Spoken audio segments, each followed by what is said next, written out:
대한민국 서울 을지로에 위치한 송림수제화입니다. 신발 제작에 앞서 가장 먼저 하는 일은 고객의 발 형태를 파악하는 것입니다. 발의 넓이와 길이, 발바닥의 생김새부터 발등의 높이까지 꼼꼼하게 확인해야 합니다.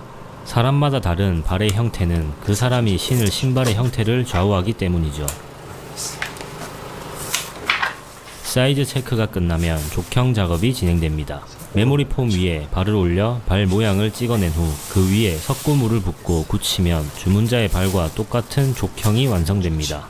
전 세계 인구를 80억으로 봤을 때 똑같은 모양의 발은 단 하나도 없기에 수제화 제작에서 이 공정은 아주 중요합니다. 이 데이터를 토대로 주문서를 작성합니다. 석고물을 만들어줍니다. 송림수제화는 1936년 일대 이규석 초대 사장님의 송림화점 개업을 시작으로 2대 임효성 사장을 거쳐 현재 3대 임명형 사장까지 88년의 역사를 자랑하고 있습니다. 한국 등산화의 역사를 개척한 살아있는 전설이죠. 석고물을 붓고 완전히 굳을 때까지 기다려줍니다.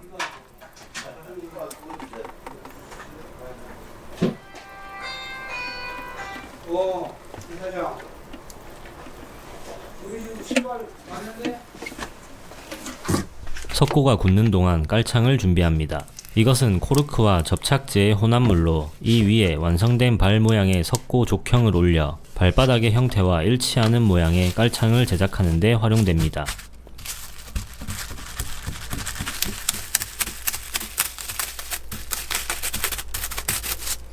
석고가 완전히 굳으면 준비한 깔창 위에 대고 눌러서 모양을 잡아줍니다.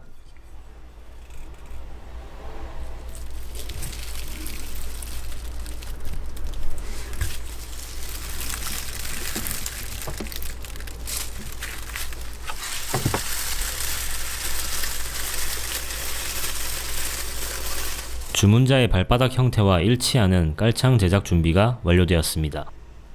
족형 작업이 마무리되면 목형 작업이 진행됩니다.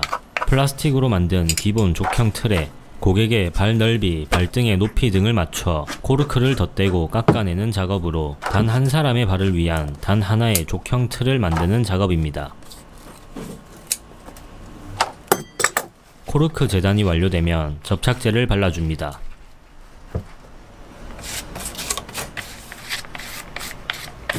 기본 족형 틀에도 접착제를 바르고 이 위에 준비한 코르크를 덧붙여 줍니다.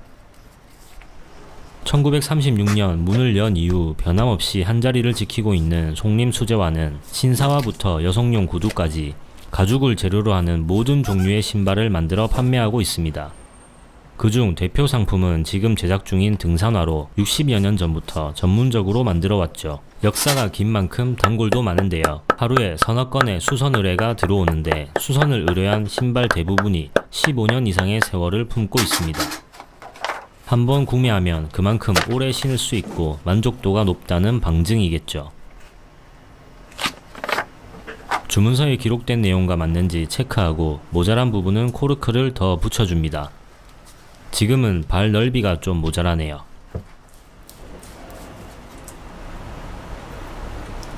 기본 틀부터 이렇게 정성스레 작업하니 완성된 신발의 퀄리티는 높을 수밖에 없습니다.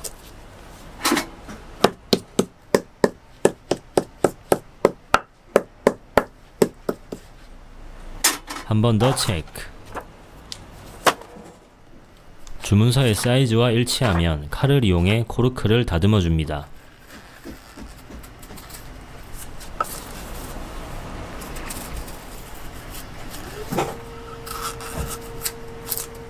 평줄을 사용해 코르크를 깎아냅니다. 이 공정을 마치면 주문자의 발 모양과 일치하는 족형 틀이 완성되는 것입니다.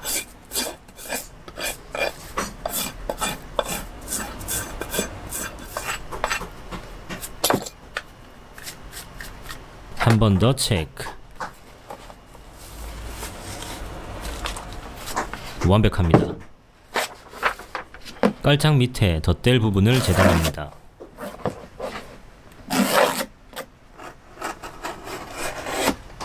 이 소재를 족형 틀 아래에 고정시켜 줍니다.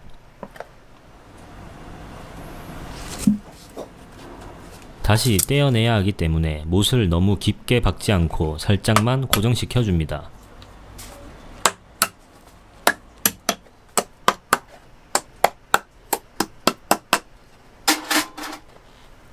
고정이 완료되면 발 사이즈에 딱 맞게 칼로 재단합니다.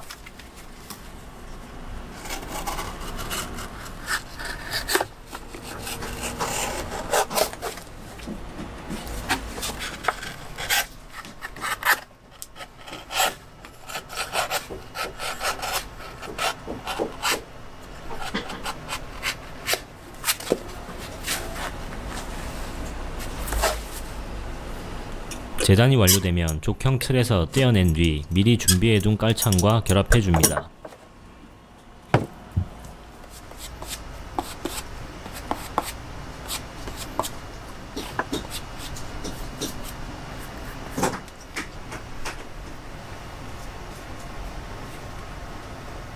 접착이 완료되면 깔창을 재단합니다.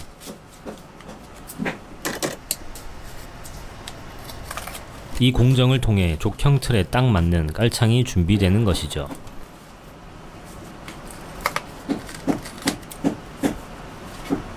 작업 과정을 보시면 서두르지 않죠. 천천히 보다 완벽하게 88년간 흔들림 없이 이어온 수작업. 장인의 고집과 정성을 담은 한 켤레의 신발은 세월을 이겨내고 사람의 마음을 움직입니다.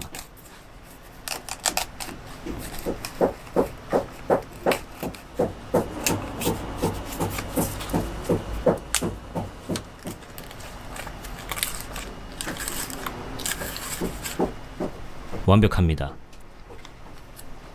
이 깔창 위에 천을 덧대면 완성입니다.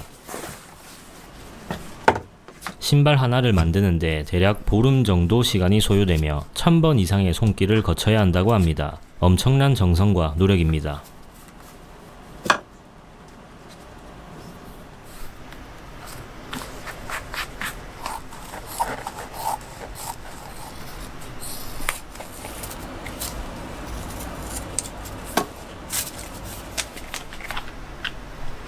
이 위에 한 번 더 천을 덮어줍니다.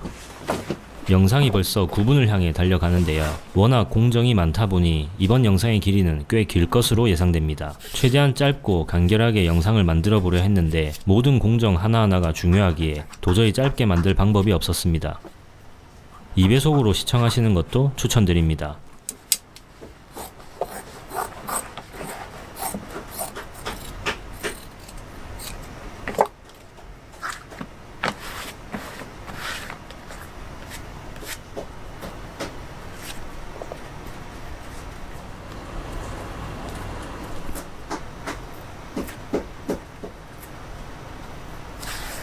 깔창이 완성되었습니다. 족형 틀에 부착된 코르크에 비닐을 씌우고 굳을 때까지 기다려줍니다. 그리고 아래에 완성된 깔창을 고정시킵니다.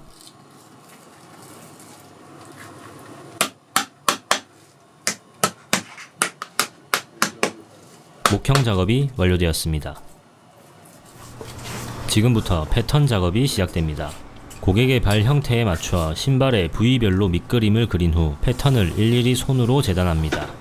0.1mm의 오차도 있어선 안됩니다. 미세한 차이에도 착화감이 달라지기 때문이죠. 하나의 신발을 만드는데 몇 가지의 패턴이 들어가는지 여쭤보니 가죽에만 20가지 이상 들어가고 내피까지 다 합치면 셀 수 없을 정도라고 하네요.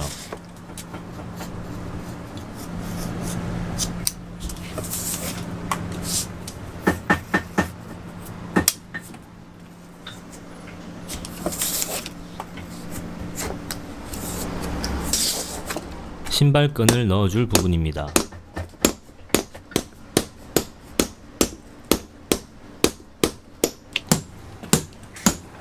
패턴 제작이 완료되면 다양한 소재 재단 작업이 시작됩니다. 먼저 신발의 가장 겉부분인 소가죽입니다. 꼼꼼한 재단을 통해 얻은 착화감과 더불어 속림 수제화에는 또 하나의 기술력이 숨어 있는데요. 이 부분의 디자인은 통으로 만듭니다. 박음질을 최소한으로 줄임으로써 방수성을 좋게 하고 산을 다닐 때 터질 위험을 줄여줍니다.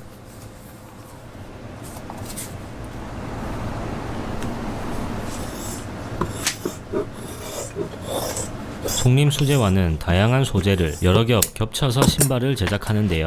겉부분의 소가죽 외에도 보온과 충격 완화를 위한 특수 소재들과 착화감을 위한 부드러운 다양한 가죽, 방수를 위한 스위스산 원단까지 그 종류도 많고 복잡합니다. 그렇죠. 이게 이제 고어텍스. 비는 물은 막아주고 이제 땀은 밖으로 배출해 준다는 원리죠.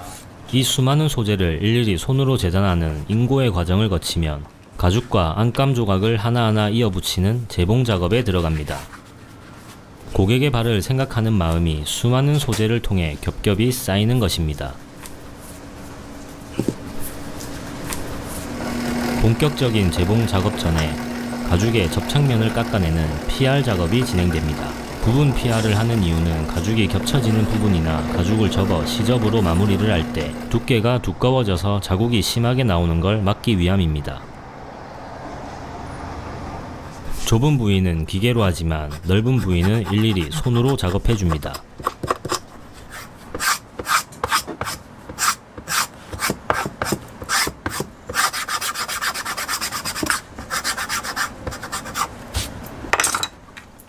PR 작업이 마무리되면 서로 이어붙이는 작업이 진행됩니다. 먼저 접착제를 골고루 펴 발라줍니다. 이 접착제를 바르는 것도 요령이 필요한데 일정한 두께로 고르게 펴 발라줘야 합니다. 장인이 처음 이곳에 입사했을 당시 접착제 바르는 이 공정만 몇 년을 연습하셨다고 합니다.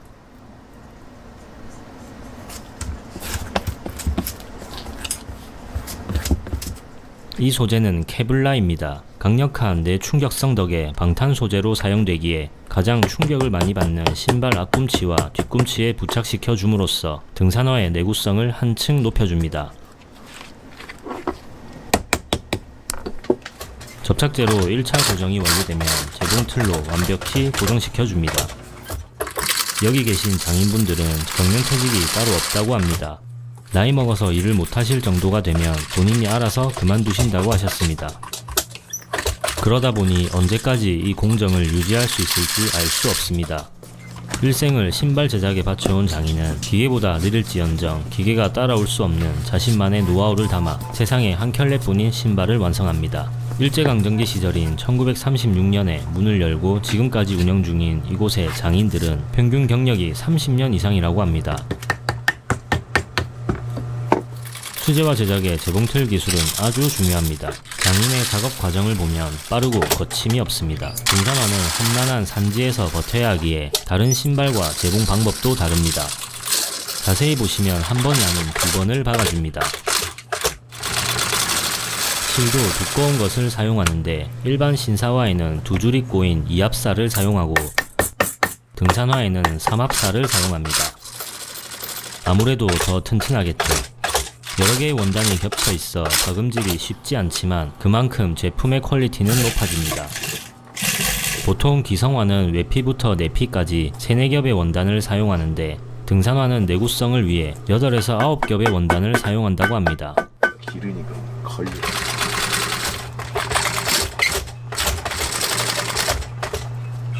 이 원단은 고어텍스입니다. 등산화는 방수성이 아주 중요한데요. 이 소재는 바깥에서 들어오는 수분은 막아주고 내부의 땀은 밖으로 배출해주는 특성을 가지고 있기에 등산화 제작에 탁월한 원단입니다. 이 소재는 스펀지입니다. 합체된 가죽과 안감 위에 덧대줍니다. 보온성을 높이고 외부의 충격을 완화시켜줍니다. 우리가 봤을 때는 충분히 이 사이즈를 해야 되는데 그 사람은 크대 막 이 정도 작게 해달래. 우리가 봤을 때는 그만 발가락이 여기까지 나오거든. 근데도 그렇게 해달래. 자기는 그냥 딱 맞게 신어야 돼. 만드는 것도 중요하지만 그 성향을 파악을 해야 돼. 맞춤 수제화인 만큼 고객의 성향까지 파악해서 제작해야 하는군요. 신발끈이 들어갈 부분에 구멍을 뚫어줍니다. 뒤집어서 준비해둔 스펀지를 붙입니다. 다시 뒤집어줍니다. 여러 겹의 원단이 겹쳐져 있기에 뒤집는 작업도 쉽지 않습니다.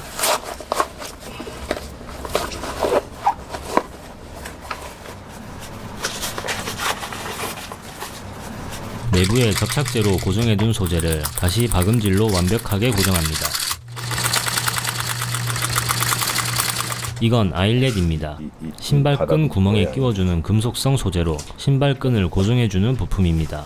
이것도 하나하나 손으로 넣어줍니다.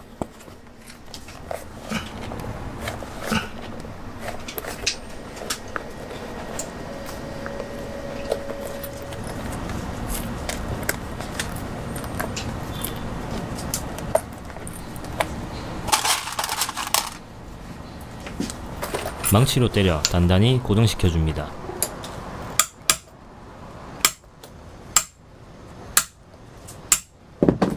문제가 있는지 체크 후 하자가 발견되지 않으면 가피 제작이 완료됩니다.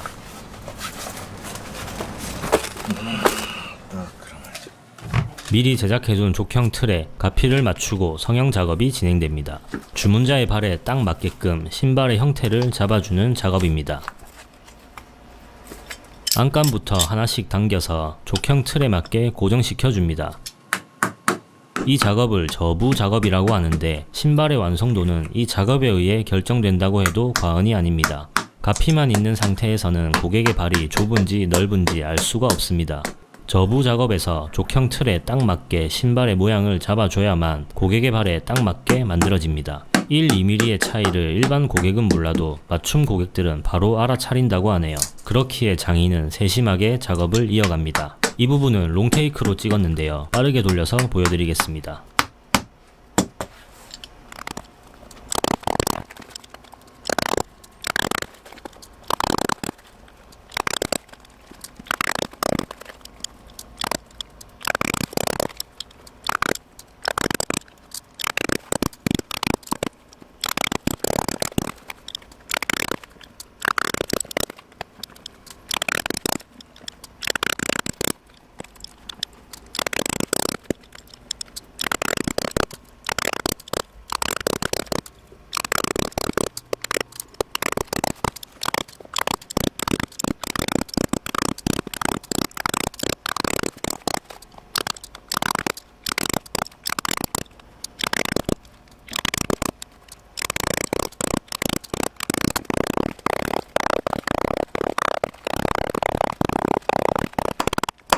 완벽합니다.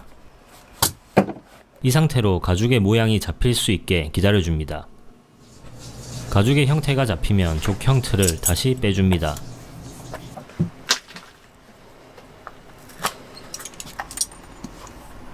신발 밑창에 보강제를 덧대고 다림질을 통해 고정시켜줍니다.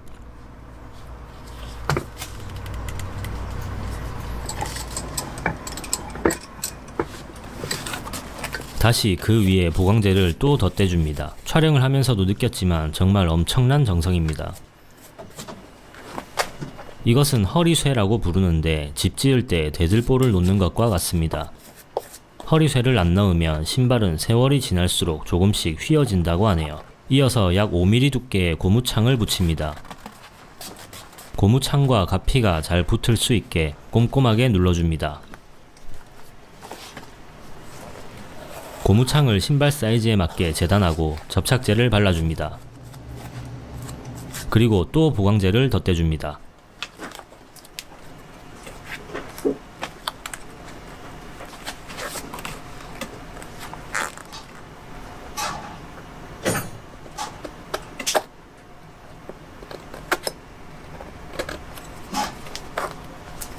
이 작업이 마무리되면 인내의 손바느질이 시작됩니다.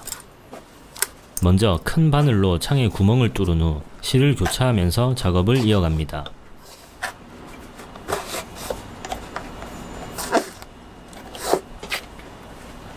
간격을 잘 맞춰야 하고 실이 일정한 텐션으로 들어갈 수 있게 힘 조절이 중요하기 때문에 숙련된 장인만 할 수 있는 고난이도의 작업이라고 하네요. 이렇게 한 켤레의 신발을 손바느질하는데 3시간 이상 걸립니다. 기계보다 느릴지언정 기계가 따라올 수 없는 자신의 노하우를 담아 세상에 한 켤레뿐인 신발을 완성합니다. 1차 손바느질이 완료되면 칼로 창을 다듬어 줍니다.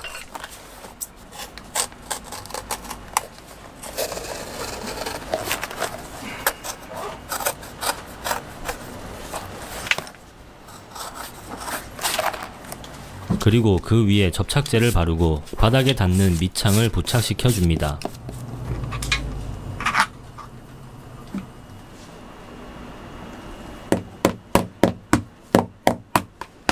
칼로 다시 한번 다듬어주고 2차 손 바느질이 시작됩니다. 이곳에는 1960년도에 만든 국내 최초의 등산화가 전시되어 있었는데요. 이렇게 밑창에 못이 박혀 있었습니다. 예전에는 접착제가 없어서 찹쌀 풀로 붙였기 때문에 실로 꿰매도 내구성이 부족해서 못을 박은 것이라고 하네요. 찹쌀 풀이라니 신기합니다. 손바느질이 완료되었습니다. 족형 틀을 제거하고 그라인더로 밑창을 다듬어주면 모든 공정이 마무리됩니다.